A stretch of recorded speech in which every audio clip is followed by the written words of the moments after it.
Well, it's draft week, and it's time for my final mock draft with trades.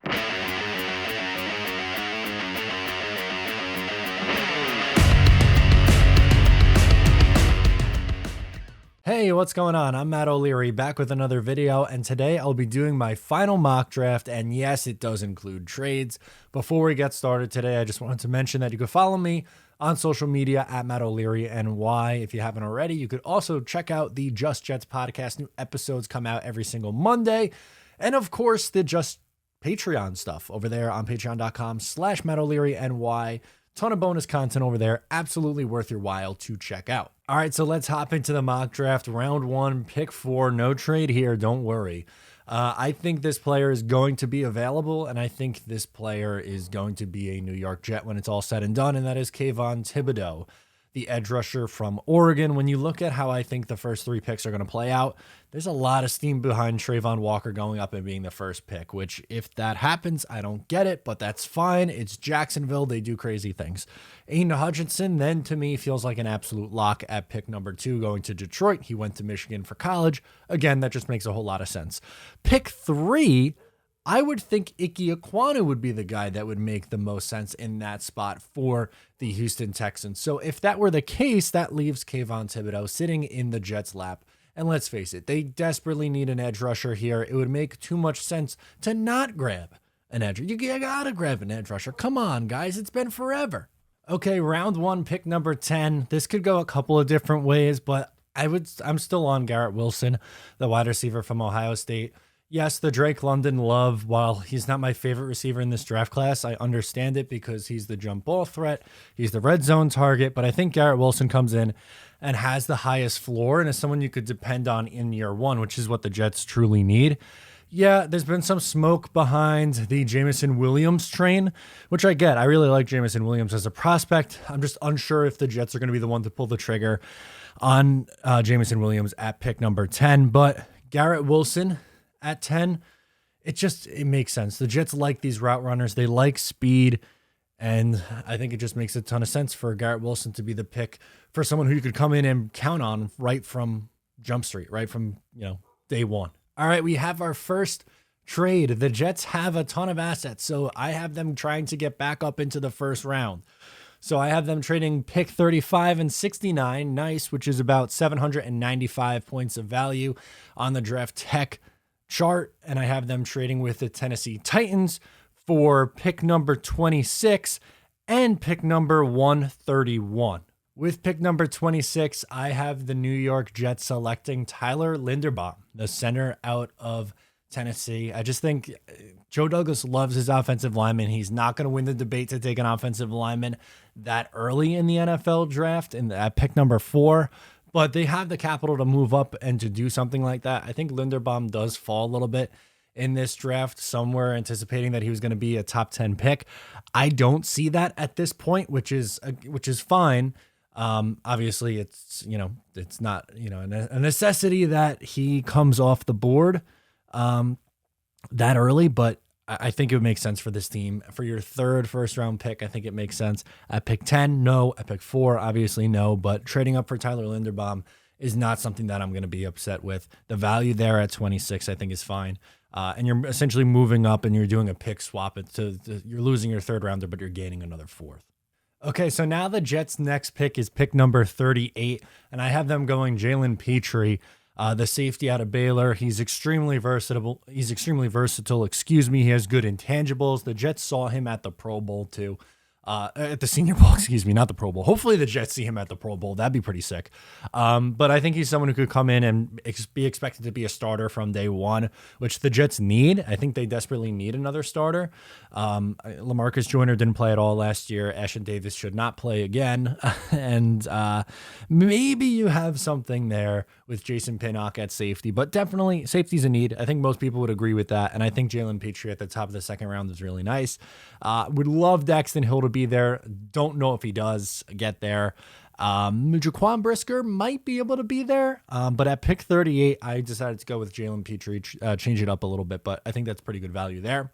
I have another trade opportunity because at this point, the Jets were not have had a pick in the third round. They would have had multiple fourth rounders, though, and multiple fifth rounders. So I have the Jets trading with the Baltimore Ravens, a team that they know very well, and giving up pick 111 and 146, which is a value of 103.4, to the Ravens for pick number 100, which is worth 100 points. So just about an even swap. And with that pick, I have the Jets drafting Channing Tindall, the linebacker from Georgia.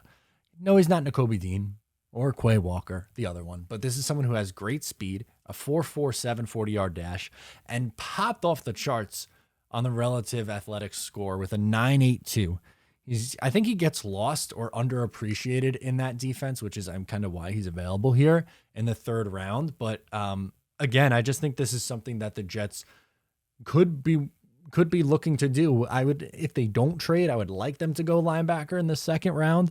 But without having a third round pick at this point, you package some picks together, you move up and get someone like Tindall's falling, who I think is good. I am nervous about Quincy Williams playing a ton of snaps for this New York Jets team in 2022. And I think this adds much needed depth at the position. Then I have another trade. So the next pick would have been 117. But I have the Jets moving back and getting more assets. So I have the Jets trading pick 117, which is 60 points, to San Francisco for pick number 134 and 187. So they're moving back pretty far, but hey, you have another pick, so it's going to be quite okay. I promise it's going to be all right. So with the pick that you got in the Tennessee trade, 131, I have Kobe Bryant. No, not that Kobe Bryant, unfortunately, rest in peace, but the other cornerback from Cincinnati that's not Sauce Gardner. I don't think the Jets are going to spend an early pick on the cornerback position, but would it surprise me if they decided to go with another mid-round to late-round swing? No, they've done it every single year. That Joe Douglas has been here on drafting. I think that makes a ton of sense to do it. Again, they could use depth, but I don't look at them needing an outside starter, which would be trying to fill that need in the top 40. And I don't think the Jets do that. So with pick 131, they get Kobe Bryant, who, is a pretty solid player. Obviously, teams try to pick on him because they're not going to throw out Sauce Gardner, but I think Bryant's held his own, and I think he was a pretty good corner. So nice find there in round 4. At 134, I have Tyler Algier, the running back from BYU, a reunion for Zach Wilson. He's a big boy, which is what the Jets need. 5'11", 224, a 4.6 40, so not blazing speed, obviously, but he has really good vision, and he is good in zone, which the Jets run a zone blocking offense and a zone rushing attack, so I think that would fit actually relatively perfectly for this New York Jets team. So I think he would be a really good fit. No, he doesn't have to run the ball a ton, but he could split time with Michael Carter and Tevin Coleman, and you have a little three-headed mini monster. I don't think in today's league you necessarily have to have a Derrick Henry who you give the ball an ungodly amount of times per year. But maybe, Michael Carter's getting like 15 carries, and Algier and Coleman are maybe getting another 10, somewhere in that range, and you're running the ball 25 times a game, somewhere in that ballpark. I think that would tend to make sense.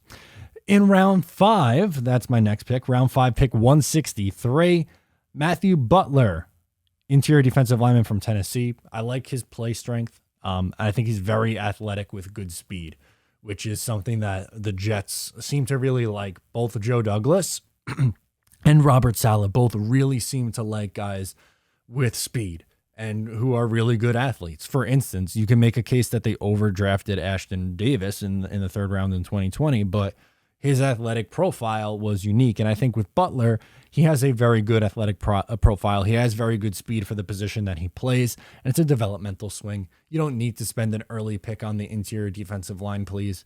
Go a different direction. You have Quinnen Williams, John Franklin Myers. You lost Foley Fatukasi, but you brought back Nathan Shepard. You still have Sheldon Rankins. You brought in Solomon Thomas. You have options there. You don't necessarily have to draft interior, and I don't think it's nearly a pressing enough need to do it.